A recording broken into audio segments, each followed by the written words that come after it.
Ambasadori Blerim Rej ka dhënë një pritje ceremoniale në Manhattan në vigjilje të 18 vjetorit pavarësisë Kosovës.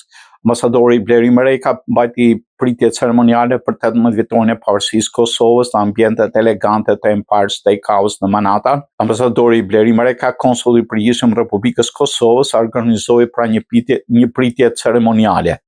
Në vigjilje të 18 vjetorit pavarësisë, ngjarja u shndrua në një mbrëmje domethënëse festime dhe bashkimi.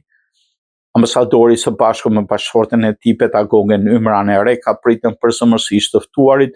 Ceremonia nisi tradicionalisht me interpretimin solem të himneve të Kosovës dhe Shtetit Bashkuara, duke krijuar një atmosferë krenarie dhe bashkëdashurie. Pas hapjes së mbajti fjalën vet ambasadori Reka, i cili falenderoi të gjithë pranishmit, figurat të shquara diasporës, përfaqësues komunitetit, luftëtar të UÇK-s dhe familje shqiptaro-amerikane. Midis pranishëve ishin luftëtari i UÇK-s Qerim Gocaj, shpëtim Qora, biri i dëshmorit Mustaf Qoraj dhe gjenerale, figura të tjera të respektuara, ndërta ishte edhe nxënësja e shkollës shqipe Alba Live, Dastia Gashi, e cila bashkë me familjen dhe komunitetin festuan këtë ditë shënuar me krenari. Ambasadori Reka i cilësoi diasporën si ambasadore të Kosovës dhe të kombit, duke theksuar se shqiptarët mërgim dhanë zërin dhe fuqinë e tyre për çlirim kur Kosova ishte e privuar nga e drejta e fjalës.